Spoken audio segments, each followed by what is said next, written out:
اچھا، اب حرم کی ہی کچھ جو مساجد ہیں ان میں ایک مسجد ہے، وہاں پہ ضرور جانا چاہیے زیارت گاہ کے حوالے سے اندرون حرم میں، جس کو مسجد بالا سر کہا جاتا ہے۔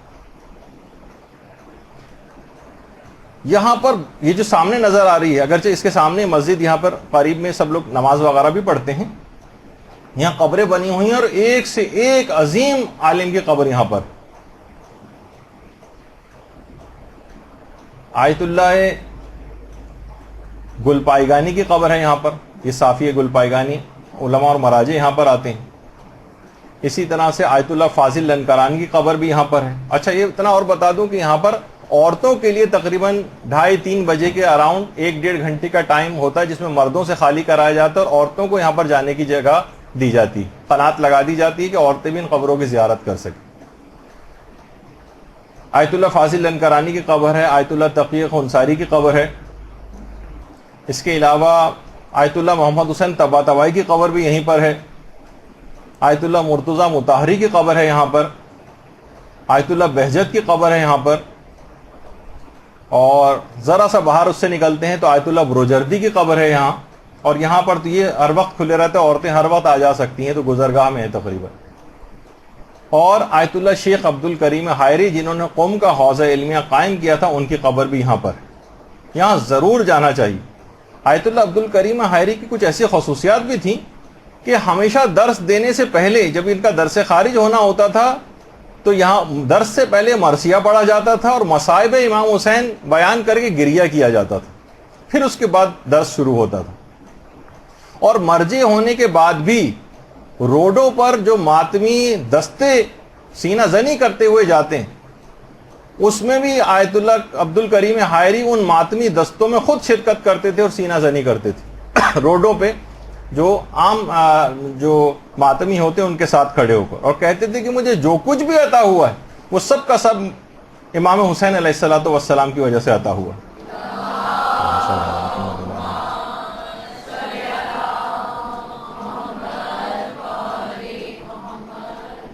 اور اس حد تک امر بالمعروف اور نہی عن المنکر کے اتنا فوق العادہ ان کے دل میں اس کا احترام تھا اس حکم کا، کہ ہر اہتمام کرتے تھے کہ کسی طریقے سے اس فریضے کو ادا کریں۔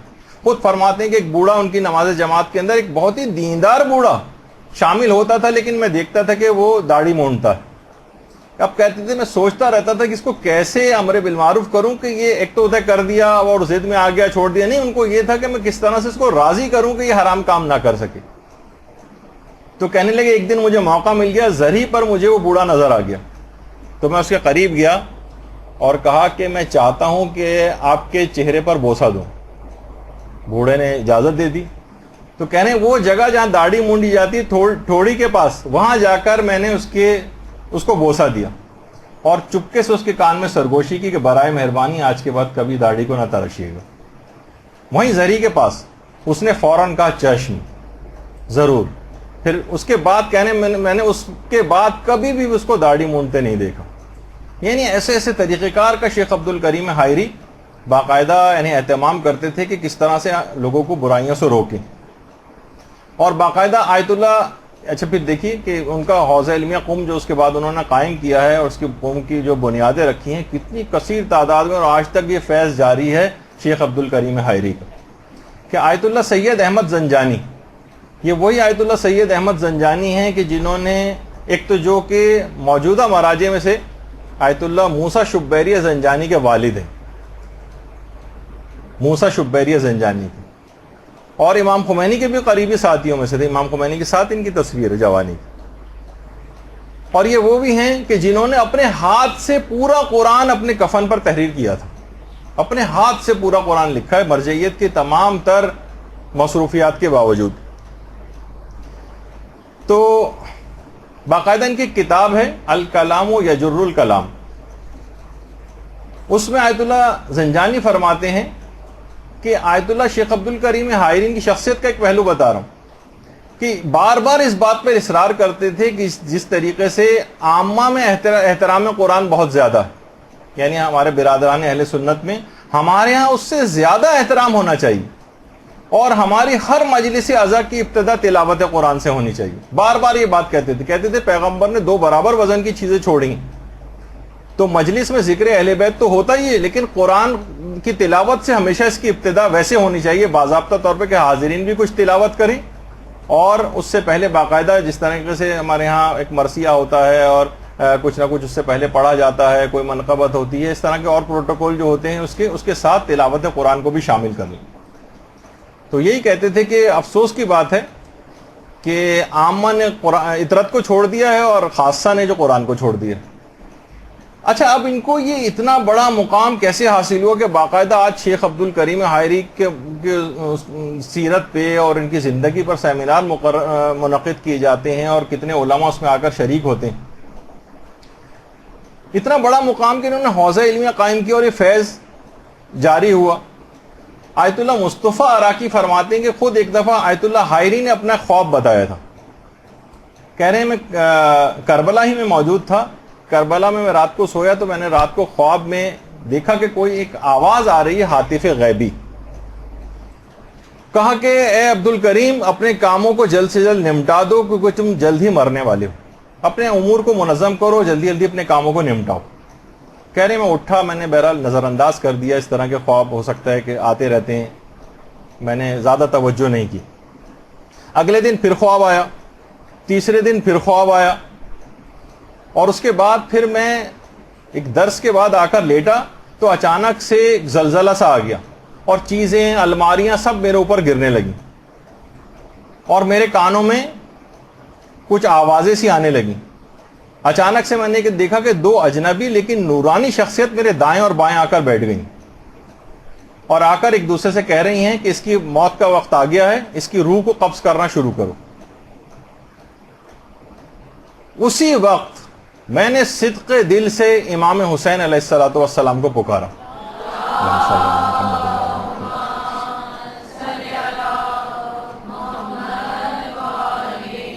کہا مولا میرے ہاتھ تو بالکل خالی ہیں، میں نے تو بھی کچھ بھی دین کی خدمت انجام نہیں دی ہے. آپ کو آپ کی ماں زہرا کا واسطہ میری عمر کو میں اضافہ کروا دیجیے. دیکھیے جس وقت انسان کی موت، فرشتہ موت کو اپنی آنکھوں سے دیکھ لے، اس وقت صدق دل سے کوئی اور خیال دماغ میں نہیں آ رہا ہے، بلکہ اپنے نامہ اعمال کو بڑھانے کا خیال دل میں آ رہا ہے، دین کی خدمت کا خیال دل میں آ رہا ہے.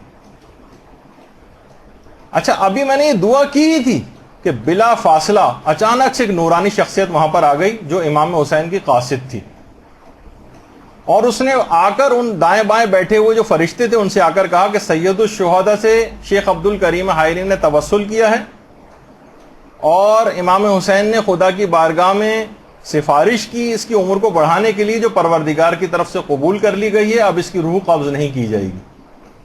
دونوں فرشتوں نے ایک دوسرے کو دیکھا اور کہا سمعن و طاعتن، ہم نے سنا اور اطاعت کی. اور اس کے بعد اچانک سے مجھے احساس ہوا کہ وہ تینوں شخصیات میری آنکھوں سے اوجھل ہو گئیں اور مجھے احساس ہوا کہ جیسے میں زندہ ہوں. کانوں میں میرے گھر والوں کے رونے چلانے کی آوازیں آ رہی تھیں. میں نے اپنے ہاتھوں کو حرکت دینا شروع کی، اس کے بعد پاؤں کو حرکت دینا چاہی تو میں نے دیکھا کہ میرے پاؤں بھی ایک اس سے ڈوری سے باندھ دیے گئے، اس طرح مرنے کے بعد گھر والے باندھ دیتے ہیں نا، ڈوری سے میرے پاؤں تک باندھ دیے گئے تھے. اس کے بعد میں نے جیسے لوگوں نے دیکھا کہ میرے بدن کو حرکت ہو رہی ہے تو سب لوگوں نے چلا کر کہا خاموش ہو جاؤ خاموش ہو جاؤ، اس کے بدن میں حرکت ہو رہی. اس کے بعد لوگوں کو پتہ چلا کہ میں ابھی زندہ ہوں. اس کے بعد میرے حلق میں تھوڑا تھوڑا چند قطرات کر کے پانی ڈالا گیا. 15 دن میں کہیں جا کر میری کمزوری مکمل طور پر دور ہوئی اور میں دین کے کام کرنے کے قابل ہوا. اور یہ توفیق مجھ کو ملی کہ اس کے بعد پھر میں نے جس بنا پر اپنی عمر کو بڑھوایا تھا اس دین کے لیے کام کرنا شروع کیا. اور آپ نے دیکھا کہ اس طرح شیخ عبد الکریم حائری کو اپنی اس اخلاص نیت کی وجہ سے دین کا کام کرنے کا جذبہ، خیال کہ اتنا بڑا مقام امام حسین نے ان کو عطا کروا دی کہ آج حوزہ علمیہ میں قوم میں کتنے لوگ تحصیل علم حاصل کر رہے ہیں، اپنے ملکوں میں جا رہے ہیں، کتنے بڑے بڑے علماء بن چکے ہیں، مراجع بن چکے ہیں، اور دین کی کیسی خدمت ہو رہی ہے، سب میں شیخ عبد الکریم حائری شریک. اللہم صلی علی محمد و علی محمد. وہیں پر شیخ عبد الکریم حائری کی قبر. اب بتائیے کہ شیخ عبد الکریم حائری کی قبر پہ کوئی نہ جائے، اور عام طور پر زائرین وہاں نہیں جاتے ہیں.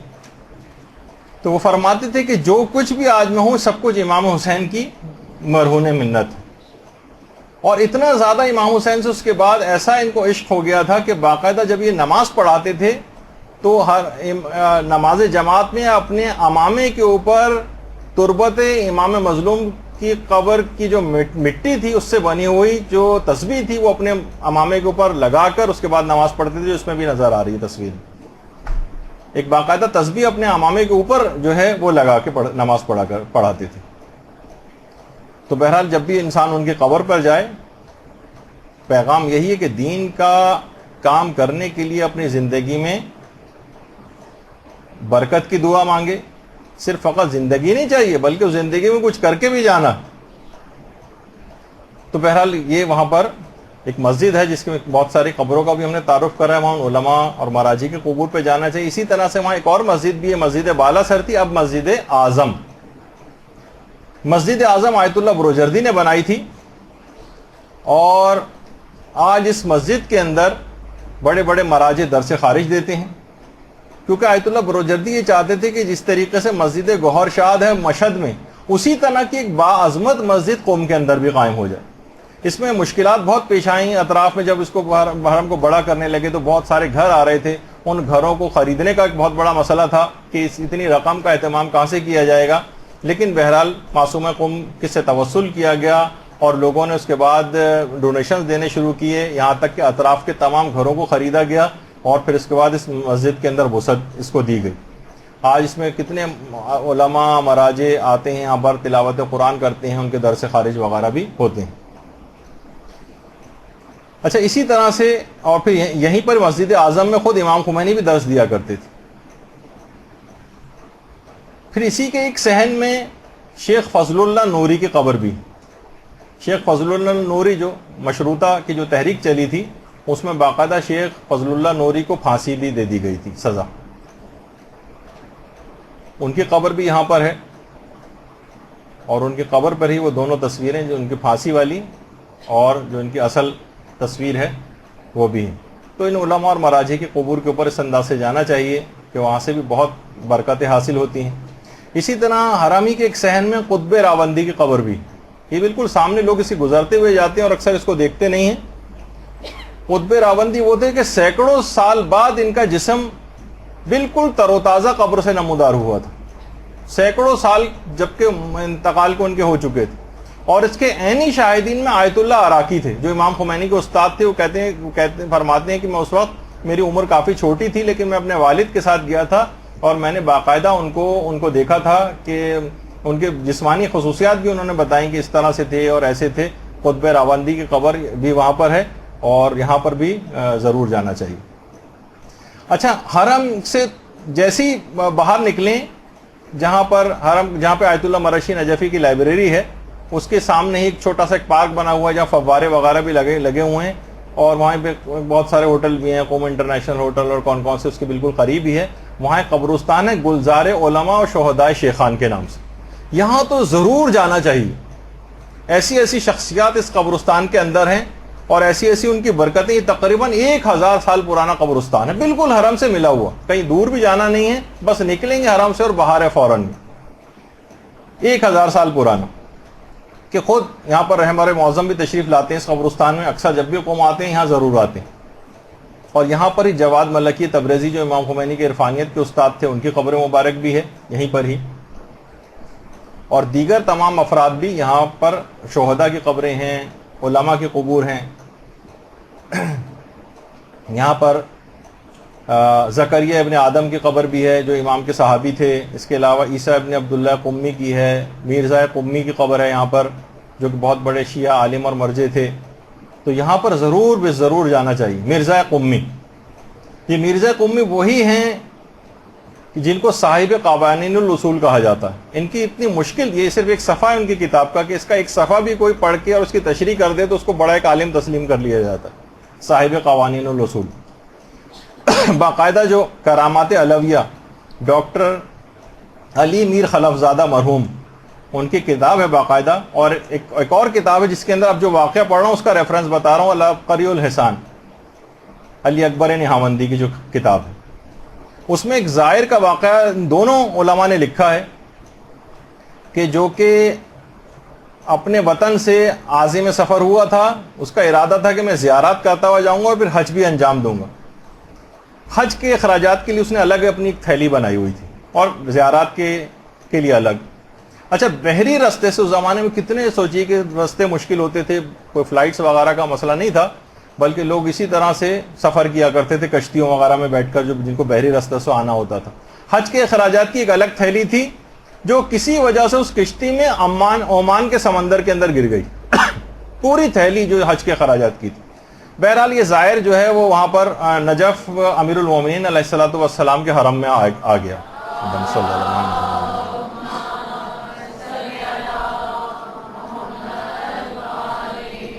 باقاعدہ خواب میں متوسل ہوا، پہلے زری پر آ کر، پھر کہہ رہا ہے کہ میں نے خواب میں امیر المومنین کی زیارت کی. اللہم صلی علی محمد.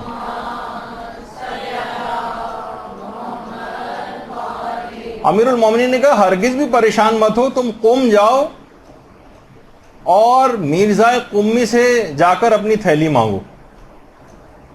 کہہ رہا ہے کہ میں بہت ہی پریشان ہوا اور حیران ہوا، تھیلی میرے عمان کے سمندر میں گری ہے اور مجھے بھیجا قم جا رہا ہے مرزا قمی سے مانگنے کے لیے. کہہ رہا ہے بہرحال کیونکہ امام نے کہہ دیا تھا تو میں نے وہاں کا سفر کیا اور عراق سے ایران قم آ گیا.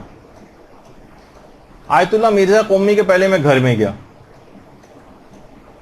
دروازہ کھٹکھٹایا، اندر سے مرزا قمی نے میرا نام لے کر پکارا کہ اندر آ جاؤ. کہہ رہے ہیں کہ میں اندر گیا، مرزا قمی نے مجھ سے کوئی بات نہیں کی اور وہ تھیلی جو عمان کے سمندر میں گر گئی تھی وہی تھیلی لا کر میرے ہاتھ میں پکڑا دی. درود بھیجیے نا محمد علیہ محمد صلی اللہ علیہ وسلم.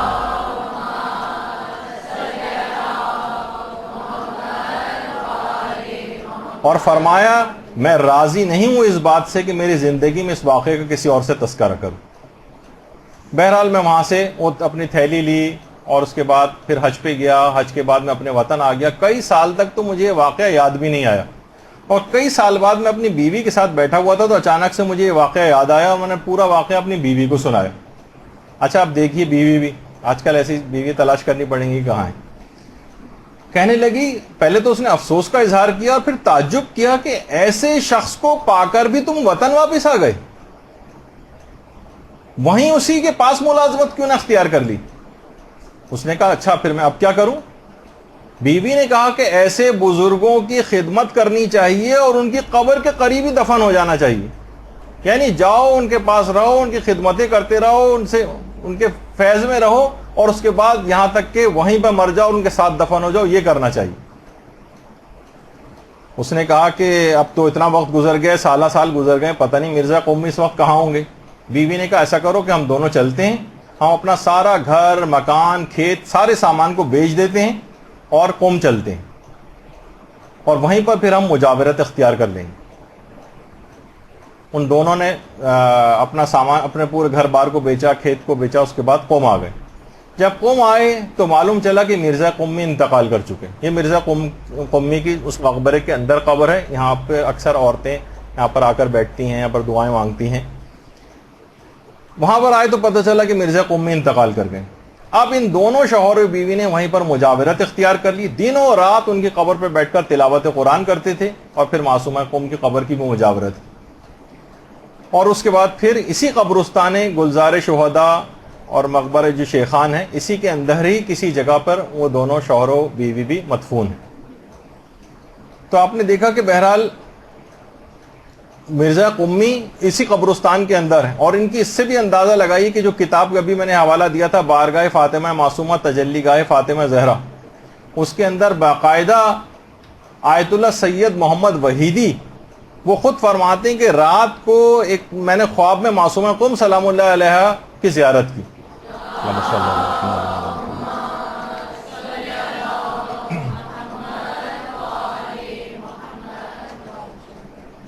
تو میں نے ان سے ایک سوال پوچھا کہ معصومہ کیا آپ اہل قوم کی شفاعت کریں گی؟ تو معصومہ قوم نے آپ کو معلوم ہے کیا جواب دیا؟ کہا کہ اہل قوم کی شفاعت کے لیے تو مرزا قمی ہی کافی ہیں، میری شفاعت تمام شیعوں کے لیے ہوگی. اللہم صلی اللہ علیہ وسلم.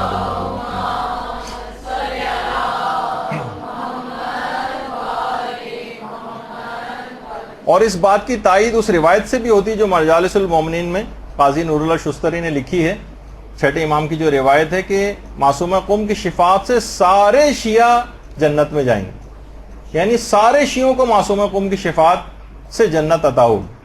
وہ انہوں نے کہا کہ قم کی شفاعت کے لیے تو مرزا قمی کافی ہیں، وہی مرزا قمی جن کا بھی اس سے پہلے تذکرہ ہو رہا تھا، جن کی قبر میں نے دکھائی جو اس قبرستان کے اندر ہے۔ زائرین وہاں جاتے ہیں، انہیں پتہ بھی نہیں کہ مرزا قمی کون، کہ ان سے وہاں جا کر خود ہی جب وہ اہل قوم جیسے برگزیدہ لوگوں کی سفارش کے لیے کافی ہیں، تو ہم جیسے گناہ گار تو بدرجہ اولا ان کی شفاعت کے حقدار ہیں، ہمیں لینی چاہیے ان سے شفاعت، تو وہاں ضرور جانا چاہیے۔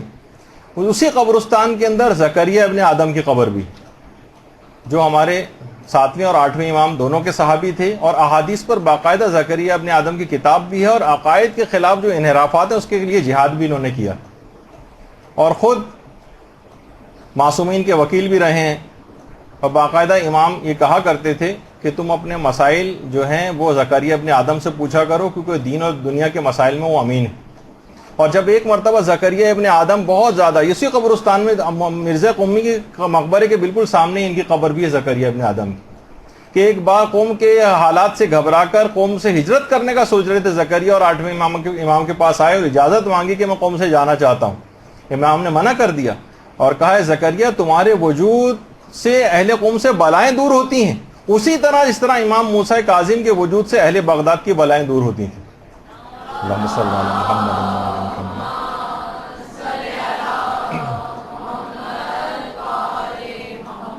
اسی قبرستان میں عیسیٰ ابن عبداللہ قمی کی قبر بھی، ان کی تصویر تو میں نہیں دکھا سکا آپ کو، لیکن ان کی قبر بھی ہے۔ چھٹے امام نے کہا تھا کہ اے عیسیٰ تم ہمارے اہل بیت میں سے ہو، اور معجم الرجال میں باقاعدہ آیت اللہ خوئی نے عیسیٰ کے متعلق یہ لکھا ہے کہ عیسیٰ ایسے انسان ہیں، امام نے فرمایا، چھٹے امام نے، کہ عیسیٰ ایسے انسان ہیں کہ جنہوں نے اپنی زندگی اور موت کو ہماری زندگی اور موت سے ہم آہنگ کر لیا۔ یہ دیکھیے وہ اس قبرستان میں۔ اس کے علاوہ پھر وہیں پہ قبرستان جو ہیں جو تہران سے ذرا یہ قوم سے باہر نکلتے ہوئے تہران کے رستے میں جو بہشت زہرا قبرستان ہے، یہاں پر بھی انسان کو واقعی جانا چاہیے۔ لوگ کس طرح سے وہاں کتنے ہی شہداء ہیں وہاں پر مدفون ہیں، اور لوگ وہاں پر جیسے میں نے کہا تھا کہ وہ شب قدر بھی وہیں پر آ کر مناتے ہیں، اور لوگ اپنے پیاروں کی قبروں کے اوپر جو ہے وہاں پر جاتے ہیں۔ بچوں کا ایک الگ سیکشن ہے وہاں پر، جہاں جو چھوٹے چھوٹے بچے جو انتقال کر جاتے ہیں ان کو ایک ہی جگہ کے اوپر دفن کیا جاتا ہے باقاعدہ۔ برحمتک یا ارحم الراحمین وصلی اللہ علی محمد وآلہ الطاہرین۔